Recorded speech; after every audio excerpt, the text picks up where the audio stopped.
my verbal patterns. We tend to say things that are not empowering or respectful, right? And I want to watch, what are some verbal patterns that I can change? Like, what are some daily steps I can take to purge some disempowering things, add some more empowering things? Keeping a danger phrase list and a power phrase list is a very simple way to take daily steps to up your communication repertoire. You know how we tend to learn things such as when we have an exploder in front of us, you know, somebody that's going, "La, la, la, la, la, you all stink, you're stupid," you know, these exploders, and we want them to calm down. What's generally the first thing that we say to somebody when we want them to calm down? Calm down. Right, we say calm down. What's the worst thing we can say to them? Calm down. Calm down. But that's what we say because that's like a first into the brain reaction. It's always the wrong thing. So write that down. Calm down. Like, we know that that's not an effective thing to say, but we say it until we take steps to purge that. Now, you know, what should we be saying rather than calm down? If we actually want to get somebody to calm down, what are the types of things that we are supposed to be saying? Just slap It's so them. funny because I saw a couple of people's mouth and I heard it from other directions. Shut up, tell them, shut up. What am I supposed to say? Because here's what I have to remember. When you're spazzing out, we've all spazzed out. Vivian, Yeah. you've spazzed out, right? Very little. Oh, that's what I'd say too. But we all have, right? We've all had moments in time where we have lost our minds and we start to go off on other people. We get stuck. We're stuck somehow. And we can't get unstuck until you validate my needs, until you validate what I'm going through here. My job as the slayer, if I'm in a situation where you are emotionally out of control, is to get you unstuck so that I can see the greatness in you. I mean, that's what I need to do. It's there. You know, just because there's a cloud in front of the sun does not mean that the sun does not exist. It means there's a cloud in front of the sun. So I want to remove the clouds and get you unstuck. So instead of saying calm down, what are some phrases that help these emotionally charged people get unstuck? You know, what do we say? That's how you start. You start sentences with, for example, I understand.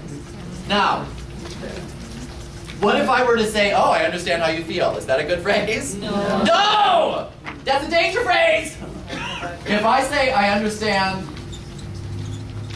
how, danger phrase. But you know, it's my natural tendency as a guy, I don't get those little nuances sometimes, and so I'll say things like, oh, I understand how you feel. Or I'll tell my mother, big mistake, I'll tell my mother things like, oh, you shouldn't feel that way. You know, I come with the best of intentions of trying to validate you. I don't understand things such as, what I'm supposed to say is, I understand why.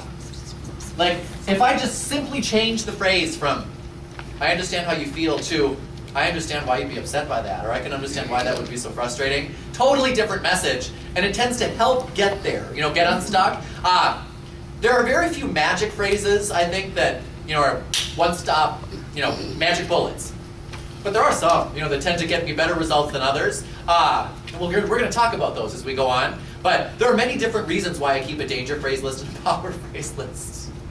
I have to tell you guys, I love reality shows. I love them. There's a new I Love New York show. Anybody know what I'm talking? You know, it's New York Goes to Work, Yes, right? she does. Yes, she does. I can't. You are so shameful. You all that know, it's so shameful. I know. What are we doing watching these shows? They're so awful. I love to watch, like I Love New York, Charm School. Oh, yeah. Yep. Sunday morning, I should be in church. That's it. Like the Bad Girls Club, I know. Pretty Wicked. Exactly. It's the trashiest of all reality shows. I can't get enough of them. It's one of my it's my thing. It's my pleasure. And I sit there and I watch these shows and I'll take notes all the time because it's true, as Oprah says. Because you know I believe anything Oprah says. People associate us by how we speak. You know, when we start to listen to somebody, as soon as somebody starts talking, we are going to put them in classes and start to connect them with others who speak the same way that they do. That's how we do it. You know, class isn't determined by our social ranking or our money. It's not by our job. It's by the way we speak. As soon as we start talking, people will start to put us in boxes mentally. And so many times it's simply the phrases I'm using that are tarnishing my image. You know, I don't even know it. I'm talking like New York. You know where I'm talking like Flava Flav. I know! And so I need to keep lists, for example. Like, I'll watch these shows and I'll remember, okay, if you're saying this, there's a problem. Like if I ever, now I know, if I ever find myself saying, if it turns out that I'm the baby's daddy, that signals a problem in my life. So I write that one down. Don't say that, signals a problem. Phrases like, I'm gonna cut her. Oh, that's a problem. Okay, I'm gonna say that. There are many different reasons why I would keep these lists.